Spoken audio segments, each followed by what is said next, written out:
Sudah dapat gratisan gerutu itu geremeng. Nah ini kita sudah pakai buminya Allah itu gratis, pakai airnya ya gratis, pakai oksigen ya gratis, kok masih gerutu, itu sudah jadi hamba yang nggak bener itu. Dibayangkan kalau kita pakai oksigen bayar, pakai buminya bayar, pakai airnya bayar semua, kayaknya kita tidak mampu membayar, dan kita sama Allah hanya disuruh ikrar, disuruh sujud.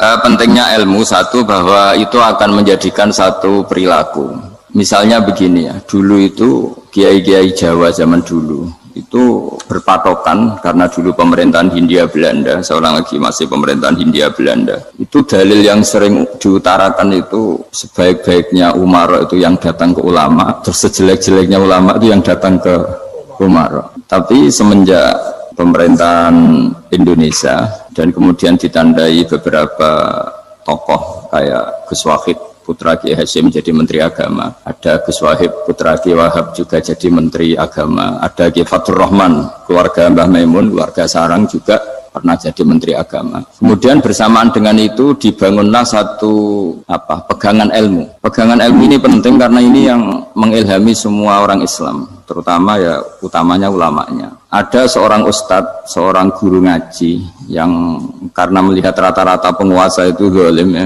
datang ke Harun Ar-Rasyid. Ini perlu disemak, datang ke Khalifatullah atau Amirul Mukminin Harun Ar-Rasyid. Karena beliau seorang raja, tentu terduga lah, atau ya umumnya atau gimana lah istilahnya, itu ya rata-rata ya agak seenaknya, namanya raja, namanya penguasa. Ini dalam pikiran ustadz itu, tidak mesti dalam fakta.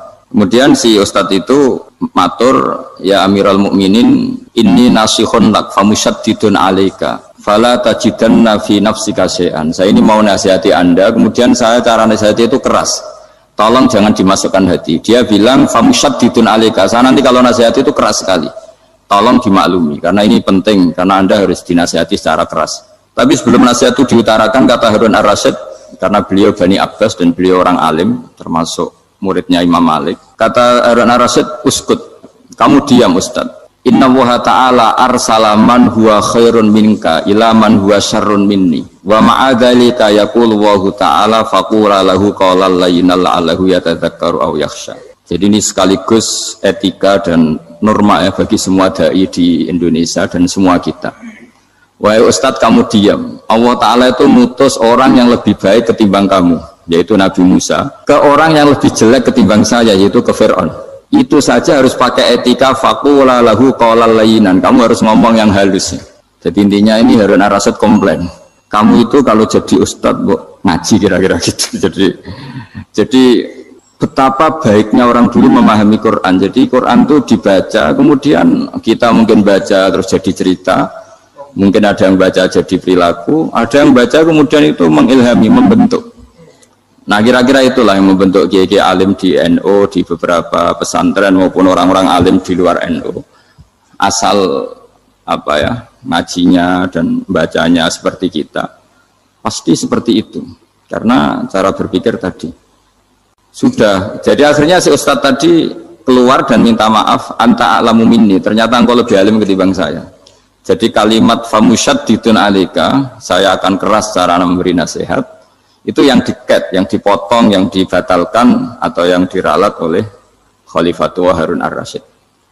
Yaitu dikatakan Inna Allaha ta'ala arsala man huwa khairun minka ila man huwa syarrun minni. Yaitu Allah mengutus orang yang lebih baik ketimbang kamu, yaitu Nabi Musa, ke orang yang lebih jelek ketimbang saya, yaitu Fir'aun. Itu pun harus faqula lahu qawlal layyinan. Cara berdakwah harus dengan kata-kata yang halus, yang lembut, yang indah. Dan dengan kata-kata itu diharapkan la'allahu yatadzakkaru aw yakhsha. Semoga yang didakwai menjadi ingat.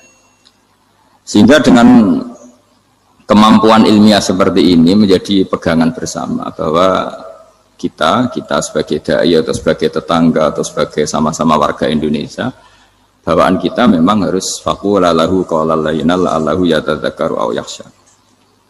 Kemudian dalam disiplin ilmu yang lain, halus itu tidak kuat. Angin itu ya halus, tapi kalau di manage itu jadi kekuatan yang dahsyat. Begitu juga air dan sebagainya. Sehingga tidak perlu khawatir terus kalau dakwah halus itu tidak punya efek yang signifikan. Tidak juga. Allah Ta'ala itu pengelola angin. Angin itu kekuatannya dahsyat. Sehingga Nabi Sulaiman dikasih kekuatan angin. Dan bisa terbang kemana-mana. Kemudian sekarang jadi teknologi yang banyak memanfaatkan angin. Mulai rem, mulai apa saja. Sehingga dari cerita saya ini kemudian terus kiai-kiai itu membentuk dakwah termasuk di ekonomi. Dengan cara yang rileks.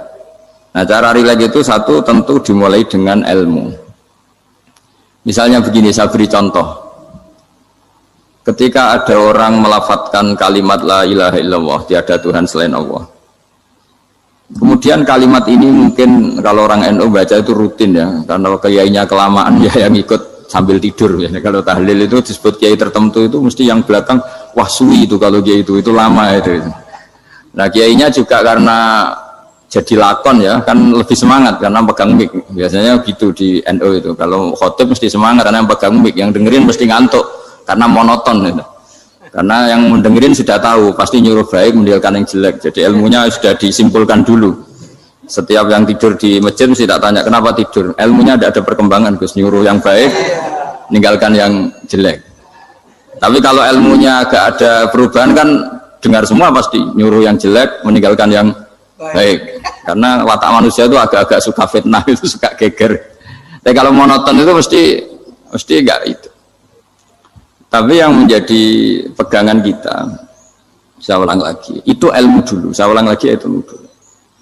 Saya berkali-kali menyontohkan, kalau ada orang kafir, orang yang tidak bersyahadat 70 tahun, kemudian dia bersyahadat sekali saja di akhir hayatnya. Itu kata Allah qulil ladzina kafaru iyantahu yughfar lahum ma qad salaf. Katakan ke mereka yang kafir jika dia mau bersyahadat itu masa lalunya diampuni semua. Sehingga kedahsyatan kalimat ini luar biasa. Orang yang kafir 70 tahun saja barokahnya la ilaha illallah ini dosanya bisa diampuni semua.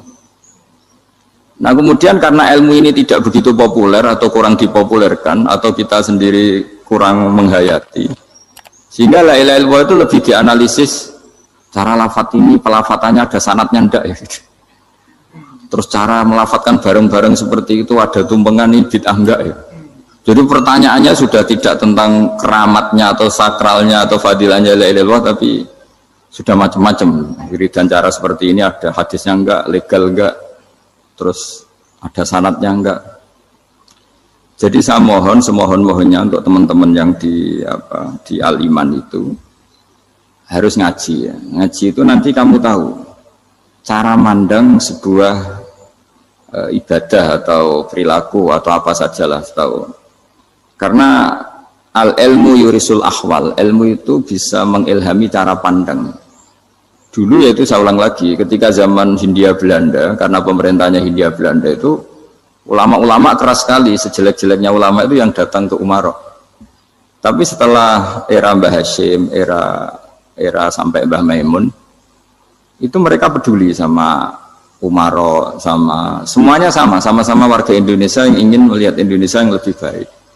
Sehingga banyak ya kakak saya sendiri pernah wakil bupati, terus putra Mbah Maimun wakil gubernur. Ini teman saya Ki Hafid ya bupati. Semenjak itu terus dan itu nggak lepas dari cara pandang. Yaitu cara pandang diantaranya adalah cerita tentang Nabi Musa yang Allah tetap peduli sama Fir'aun. Sehingga tetap didakwai Nabi siapa? Musa. Dan posisi Musa datang bukan memanggil. Ya, cuma saya sampai sekarang itu belum pernah ke kantor bupatinya Pak Hafid. Karena kadang-kadang orang terus curiga mengajukan proposal jadi agak repot. Ketemu bupati itu sialnya kiai kan mesti pikirannya orang bupati ini nyangoni kiai ini disangoni itu. Itu terus kayak kita fakir miskin itu. Jadi makanya saya itu belum pernah datang. Tapi alhamdulillah karena beliau berambisi menjadi wa khairul umara mayatuna babal ulama. Jadi datang tapi sangat ambisius ingin mengalahkan ulama karena dia kalau datang statusnya lebih tinggi. Ya tidak apa-apa ini tawaduk tapi niatnya agak begitu tawaduk. Jadi datang. Jadi saya sering ke Jakarta tapi ya tadi jarang ya. Biasanya mengajarkan waktu hanya pas saja, tidak kurang tidak lebih. Biasanya ngajar di pondoknya Pak Kures itu di Baitul Quran ya. Hanya ngajar santri-santri itu. Nah, jadi pemahaman Quran dulu itu kata Imam Ghazali itu membaca Quran itu membaca bukan bercerita. Kalau kamu membaca seperti ini, kunta qori'an, kamu pembaca. Pembaca itu yang mengambil pelajaran. Tapi kalau kamu hanya cerita, itu namanya kunta hakian. Sebenarnya Anda tidak membaca Quran, tukang cerita. Misalnya tadi, cerita Nabi Musa datang ke Fir'aun. Itu kalau kamu hanya cerita, wah dulu itu ada orang namanya Fir'aun, didakwai Nabi yang namanya Musa. Ya ini namanya tukang cerita. Kalau kamu pembaca tidak gitu. Betapa baiknya Allah, orang sengawur Fir'aun saja inginnya Allah masih ingin diselamatkan dengan mengutus Nabi Musa kekasihnya. Itu namanya kunta qori'an, kamu pembaca betul, bukan kunta hakian, kamu tukang cerita. Begitu juga seterusnya tentang Quran, ayat-ayat seterusnya. Sehingga yang diharapkan dari pembacaan Quran itu memang kita sebagai ahli baca, ahli mu'tabir ya, ahli yang ngambil pelajaran, bukan tukang apa? Cerita. Sehingga dulu ketika Sayyidina Umar radhiyallahu anhu ketika membuka Baitul Maqdis atau Baitul Muqaddas dan diajak syukuran, pesta-pesta makan itu. Beliau enggak mau. Ketika ditanya kenapa engkau enggak mau? Alasannya itu langsung beliau baca Quran. Jadi saya punya sekian contoh. Saya ulang lagi, saya punya sekian contoh. Orang-orang dulu dengan Quran itu menyatu, bukan sekedar dihafal tapi menyatu. Sehingga bawaannya itu sudah Qurani, sudah Qurani. Saya beri contoh pertama Rasulullah SAW, nanti Umar kedua. Rasulullah itu pernah nggak makan sampai 3 hari. Terus ditanya oleh sahabat, lalu kekuatan engkau bisa hidup apa? Terus menghentikan al-aswadani, maksudnya itu tamar dan air, hanya makan kurma dan air. Tapi beliau tidak ketemu roti atau tidak ketemu nasi lah kalau orang Indonesia. Ketika hari ketiga dikasih makan oleh sahabat, dipotongkan kambing, kemudian baru makan 3 lukmah, kira-kira ya 3 asupan nasi, berhenti. Padahal sahabat yang lapar sama dengan Rasulullah itu membayangkan Nabi itu sampai kenyang, sampai apa. Tapi ketika ditanya, seperti ini pun nanti ada hisabnya. Walatus alunna yauma idzin anin naim. Jadi acara makan-makan gini itu nanti ada hisabnya. Nabi nangis. Akhirnya sahabat nggak jadi nerusin makan. Jadi ketakutan orang dulu sama ketika Sayyidina Umar dijak pesta ketika memenangkan Baitul Maqdis itu. Inna wa ta'ala ayyara qauman. Allah itu mengkritik sebuah komunitas kaum karena apa? Adhabtum thayyibatikum fi hayatikum ad-dunya wastamta'tum biha. Kamu adalah orang-orang yang jatah nikmat kamu sudah kamu habiskan di dunia. Adhabtum itu kalian habiskan jatah kenikmatan kamu di dunia. Wastamta'tum biha, kamu di dunia sudah berpuas-puas. Maka jatah Anda sekarang di akhirat habis. Sehingga Sayyidina Umar enggak mau pesta-pesta karena takut jatah nikmatnya habis. Kata beliau terus astabqi thayyibati, akan saya sisakan sisi-sisi kebaikan saya supaya tidak habis. Corong Jawa itu jadi entek-entekno biar jatahnya masih. Sehingga di dunia kiai itu ya meskipun saya akrab bupati, akrab mungkin wakil gubernur, saya itu ya jarang ketemu. Karena kalau orang Jawa bawaannya ketemu ya makan-makan, guyon-guyon. Nak keterusan ras demi swarga. Makanya saya pastikan Pak Yusuf Mansur kesini tidak akan saya jamin, biar aja, biar jatahnya masih. Jadi ini bukan karena saya biar jatahnya masih. Ya, jadi itu ilmunya kiai. Nah, efek dari ilmu ini dahsyat. Kalau Anda berpikir tentang nasib Anda di akhirat, nanti bawaannya juga tidak akan mudah menyalahkan orang lain, tidak akan menghakimi orang lain karena sibuk dengan dirinya sendiri, tapi tidak dengan makna egois, tapi makna orang baik itu siapa? Orang yang sibuk dengan aib pada dirinya, dengan kekurangan pada dirinya, saking sibuknya mikir aibnya sendiri, tidak sempat mengoreksi aibnya orang lain. Itu awal ilmu.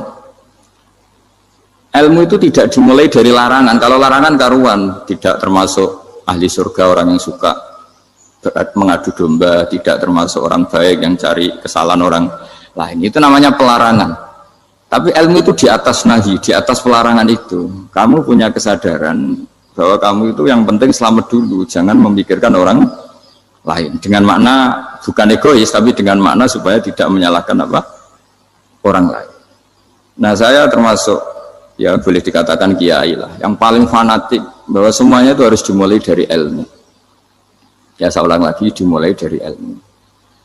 Nah, dari sini kemudian saya berharap Indonesia menjadi damai, menjadi baik itu bukan karena kita baik-baik banget ya, tidak mungkin kita ada nabi, tapi karena sudah sibuk dengan memikirkan kesalahan diri sendiri. Sehingga misalnya kita baca Quran, Rabbana zalamna anfusana, lalu kita langsung ingat betapa hubungan kita dengan Allah itu harus ikrar dulu, merasa zalim dulu, merasa salah dulu.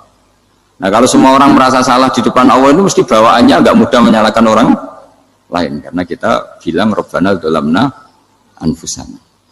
Nah itulah ilmu-ilmu yang mungkin banyak pembaca Quran tapi hanya baca, atau kalau baca ini tok disebut al-haqi, ahli cerita. Yang dibutuhkan tuh al-qari', pembaca kemudian mu'tabir, kemudian mau beriktibar, seperti yang dilakukan tadi Harun ar-Rasyid tadi. Inna wa ta'ala arsala man huwa khairun minka ila man huwa syarrun minni wa ma'adzalika yaqulu wa ta'ala faqula lahu qawlal lain.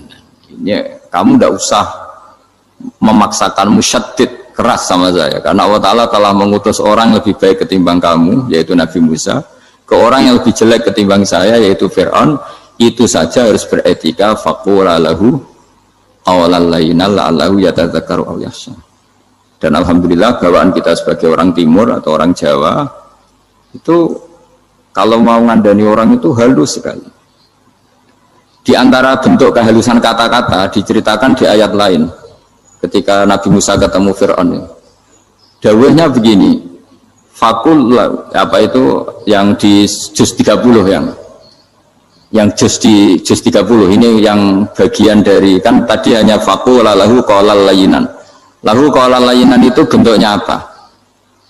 Ya, bentuknya apa?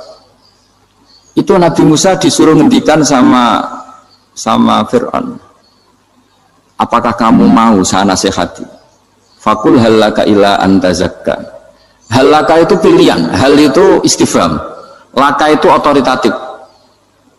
Jadi betapa santonya kalimat itu, fakul halaka ila antazakka.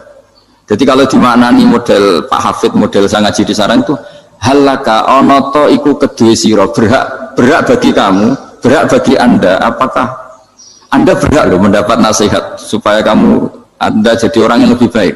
Halaka ila antazakka. Jadi tidak kalimat perintah, tapi kalimat pilihan. Apa engkau mau saya beri nasihat? Wahdiyaka ila rabbika fatakhsha. Dan saya beritahu kamu tentang Tuhan, dan kemudian kamu menjadi orang yang baik, fatakhsha, orang yang punya khasyah, punya. Jadi kayak apa kalimatnya itu? Napa jenengan kersa? Itu kalau orang Jogja, orang-orang daerah-daerah yang berada, nyuguhi tamu itu kan, ayo makan-makan, itu kan kayak tamunya itu kelaparan. Masa Pak Yusuf Mansur kelaparan? Tidak mungkin kan. Masa Ustadz terkenal kelaparan kan tidak mungkin itu. Monggo, nopo jangan ngersakno. Karena bisa saja tamunya itu tidak kerso, mungkin karena darah tinggi, mungkin karena takut dianggap fakir miskin, macam-macam kan orang enggak. Itu kalimatnya itu halaka ila antazakka. Kayak apa indahnya dakwah. Halaka ila antazakka, itu ada kata laka itu ya terserah jenengan mau enggak. Wa ahdiyaka ila rabbika fatakhsha. Nah, itu yang disebut membaca. Kunta qori'an la hakian. Anda benar-benar membaca Quran, bukan sekadar penceri. Nah, kemudian ini yang terakhir saya juga baru, sebenarnya saya itu enggak pernah bilang sanggup itu, tapi Pak Ustadz Zakaria itu GR terus. Sampai tadi pagi itu saya belum tahu kalau ada acara ini. Ya karena saya kiai, jadi kalau kiai itu kan ingatnya sama Allah aja. Kalau sama manusia itu rodok-rodok lali gitu. Itu bukan memaksa, ya memang lupa. Sejauh mana sih pentingnya manusia kan tidak penting cara ilmu tasawuf itu. Tapi karena ini titipan Rasulullah SAW terus menjadi penting kan. Dititipi umat ya jenengan itu ya sudah ngaji ngatur kiai ribet itu. Kiai ini biasa ngaji kan, kiainya yang ngatur, santri ini enggak. Pak Yai ngaji tanggal ini jam ini, itu kan mengabaikan semua aktivitas kiai. Padahal jam ini mungkin saya punya jam, mungkin jalan-jalan atau ngaji atau mutolaah atau munajat. Gara-gara Pak Zakaria ini kan terus Mas Tamam ini yang provokasi. Harus ngaji di jam ini, tema ini. Saya itu kalau ngaji ditentukan tema itu, ini memang saya agak keras di bab ini. Itu kayak ibarat gini loh. Saya ini dokter, kemudian ada orang yang sakitnya itu jantung, terus bilang ke saya, Pak dokter sembuhkan kukul saya. Wong penyakit ekstrimnya itu jantung, kok bila disembuhkan apa? Kukul. Kan gak penting, sembuh tidak sembuh, kukul itu kan gak penting. Jerawat itu. Kiai itu tahu kesalahan paling fatal manusia itu akidah. Tapi kadang-kadang mintanya ilmu yang tidak akidah, yang nggak penting. Jadi kadang-kadang kiai itu ya digurui betul kalau di Indonesia. Misalnya ini tidak nyindir loh, memang marah betul ya, kalau di bab-bab seperti ini. Tapi ini biar jadi ilmu masif, ilmu yang general. Saya ulang lagi ya, Anda jadi dokter, tahu pasien Anda ini penyakit jantung kronis atau sudah fatal lah sudah. Terus orang itu bilang, Pak Yai, itu Pak Dokter, tolong obati kulit saya supaya tidak jerawatan. Kamu bilang ini orang aneh enggak? Aneh kan? Nah, kiai juga gitu. Saya sering itu ada orang mau haji gitu, Gus doain saya jadi haji mabrur. Pernah belajar haji Pak? Dereng Gus. Mungkin enggak orang belum belajar nyupir terus kemudian minta didoain, Gus saya mau nyupir doain selamat. Nyupir aja enggak bisa kok minta doa selamat. Harusnya urutannya kan belajar dulu baru minta doa. Tapi kali ini aliman bener ngajaknya akidah dulu, ahli sunnah. Nah itu bener karena akidah itu hal yang prinsip memang harus. Kalau kebetulan nggak bener taruh visi betul. Untungnya kalau temanya bener. Jadi saya mohon ke seluruh orang-orang yang mau ngaji ke kiai itu tema itu biar yang milih kiai supaya tahu prioritas yang harus benahin. Jangan tema yang kita yang milih, jangan-jangan tema yang kita pilih itu tidak mendesak atau tidak penting. Ini bukan apa, ini saking ingin baik saya ya, keinginan baik saya supaya dulu zaman sahabat ya gitu. Kalau ada pertanyaan salah sama Nabi dibenerin, cuma Nabi terlalu bijak, cara benerin tuh enak. Kalau saya karena tidak Nabi saja ya agak-agak kasar kan, kalau tidak Nabi tidak wajib bener terus, yang wajib bener terus itu Nabi. Saya beri contoh ya. Nabi itu ngendikan tentang kiamat, kiamat itu dahsyat, mengerikan gini-gini. Kalau pikirannya orang kampung itu begini, Nabi ini aneh. Cerita kiamat dahsyat tapi nggak ada tanggalnya, nggak ada tahunnya. Harusnya ada dong biar kita bisa persiapan. Sehingga Nabi disomasi di tengah-tengah khutbah itu, ya Rasulullah mata sa'ah. Nah, karena ini orang Bedui, Nabi nggak dengerin, maju ulang lagi. Mata sa'ah ya Rasulullah. Ketika Nabi mengabaikan itu ada dua kelompok sahabat, yang satu bilang lam yasma, Nabi tidak dengar sehingga mengabaikan. Yang kedua bilang sami'a wa kariha, Nabi sebenarnya mendengar tapi tidak berkenan. Tapi diulang lagi ketiganya, ya Rasulullah mata sa'ah. Akhirnya Nabi jawab, mau tidak mau, karena kalau enggak ya namanya orang Bedui ngomong terus. Nabi balik tanya, ya karena cara berpikir dia kalau kiamat itu jelas kapannya kan bisa persiapan itu. Paling enggak pas mau kiamat terus pas ngaji Quran, apa kan bisa persiapan itu. Akhirnya Nabi balik tanya, ma'atatalah. Kalau kamu berani tanya kiamat, lalu persiapan kamu apa? Ya terus orang itu bilang masyhur itu, ma'atatalah kabiro sholatin wala syamin wala kada wa kada walakinni uhibbuka. Saya sebenarnya tidak punya persiapan ya Rasulullah, cuma persiapan banyak puasa ya enggak, banyak sholat enggak, tapi saya mencintai engkau. Masyhur itu jadi hadis paling legenda, almar'u ma'aman ahabba, sebagian disebut anta ma'aman ahbabta. Ini kata semua sahabat yang di masjid. Si Bedui ini orang paling dibenci sahabat karena mengganggu Nabi saat khutbah, tapi akhirnya ini menjadi orang paling dicintai sahabat karena barokahnya itu hadis itu keluar secara terbuka, almar'u ma'aman ahabba. Sebagian riwayat yuhsyarul mar'u ma'aman ahabba. Nanti orang akan sowan sama Allah bersama orang yang mereka cintai. Nah itu sahabat-sahabat fama farihu ba'dal Islam farahahum biadal hadis. Mereka tidak pernah senang setelah masuk Islam sesenang hadis ini. Karena kita tidak perlu soleh-soleh banget, cukup nyintai orang apa? Soleh gitu. Makanya saya sekali bilang itu ya, kadang-kadang saya jadi orang alim itu ya rugi. Ruginya tadi. Misalnya untuk menjadi orang alim kan harus hafal Quran, ngaji Bukhari, Muslim, Ikhya. Ternyata pengumuman kedua orang nggak bisa apa-apa. Gelombang kedua para pecinta, waduh itu kan repot ya. Jadi kita yang jadi orang alim susahnya bukan main, ternyata disaingi pengumuman kedua dan para pecintanya. Wah itu kan akhirnya ketemu orang-orang nggak jelas tadi. Tapi nah itu ya termasuk farah dalam Islam, farhatul aibin. Jadi senang itu di Islam itu ibadah. Ya kul bi fadlillah wa bi rahmati fa bidzalika falyafrahu. Senang itu diperintahkan Allah. Saya tuh sering di kamar, kadang itu nyun sewu kayak gatelan gitu, apa itu. Ya agak kukur-kukur terus merengut saja malu. Malu saya itu dilihat Allah kok kayak agak ridho itu malu. Ya kayak tadi lah, kamu dikasih rumah gratis, kemudian pas yang ngasih datang kamu kelihatan cemberut, itu yang ngasih kan mangkel. Sudah dikasih gratis masih cemberut. Sama hubungan kita dengan Allah itu semuanya dikasih gratis. Makanya tabassum, senyum itu ibadah. Kita yang nekuni ilmu hadis, betapa hebatnya Nabi ngendikan, kalau kamu tidak bisa ibadah yang berat-berat, cukup ibadah senyum. Kadang ketika tol kau tiwajin, kamu cukup berwajah yang indah, yang menyenangkan, tabassum, senyum. Kalau kamu tidak bisa membalas jasanya orang yang ngasih, minimal kamu senyum, minimal kamu kelihatan seneng. Gitu. Nah, makanya seneng itu sudah ibadah.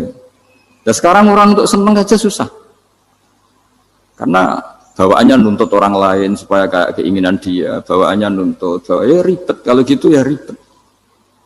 Makanya saya bilang al ilmu yurisul ahwal, ilmu itu diperkuat. Nanti yurisul ahwal, ilmu itu akan membentuk Anda. Dulu beberapa raja itu ya mau luhur karena jadi raja, punya apa saja. Tapi punya penasihat ulama itu nasihat itu sederhana. Ada seorang raja tanya ke kiai, gimana dengan semua kerajaan saya? Wah, padahal dia punya apa saja. Jenengan miskin sekali, itu kerajaan seluas ini. Kok bisa aja? Terus ditanya sama si ulama tadi, andaikan Anda di padang pasir, kemudian kalau tidak minum segelas air itu mati, apakah Anda akan membeli segelas air ini dengan semua kerajaan Anda? Oh iya, pasti apapun saya lakukan untuk mendapat satu gelas air. Terus la tafrah bimulkin la yusawi syarbatamain. Kamu jangan bangga dengan kerajaan yang nilainya itu enggak sebanding dengan segelas apa? Air. Akhirnya raja itu mikir, saya tidak jadi raja bisa hidup, tapi kalau nggak minum air mati, berarti penting satu gelas air. Akhirnya lama-kelamaan ini nganggap kerajaan itu biasa, ternyata nggak sepenting segelas air. Ya seperti kita lah, misalnya orang nggak punya alpat itu tidak malu, tapi kalau nggak punya celana itu malu. Kamu mau punya alpat tapi nggak punya celana? Kan nggak mau. Yaitu ilmu itu yurisul akhwal, ilmu akan melahirkan satu perilaku. Jadi kalau ilmu Anda mantap, pasti syukurnya juga mantap. Gitu. Ya makanya saya termasuk kiai yang selalu mendorong pentingnya ilmu. Bahkan kata Sufyan Ats-Tsauri ngendikan saking pentingnya ilmu ada kata fa'lam annahu la ilaha illallah, dimulai kata fa'lam. Dan saking pentingnya ilmu itu setiap nabi itu status permanennya itu hanya satu, mengajar. Rabbana wab'ats fihim rasulam minhum yatlu 'alaihim ayatik, membacakan ayat-ayat Allah sampai wa yu'allimuhumul kitab, mengajarkan kitab wal hikmah. Bahkan Allah sendiri wasofa dzatahul 'aliyah bi annahu al-muallim. Yaitu Allah ngendikan Ar-Rahmanu 'allamal Qur'an. Jadi betapa hebatnya pengajar. Allah sendiri mensifati dirinya itu Ar-Rahmanu 'allamal Qur'an. Allah itu Maha Rahman yang mengajarkan Qur'an.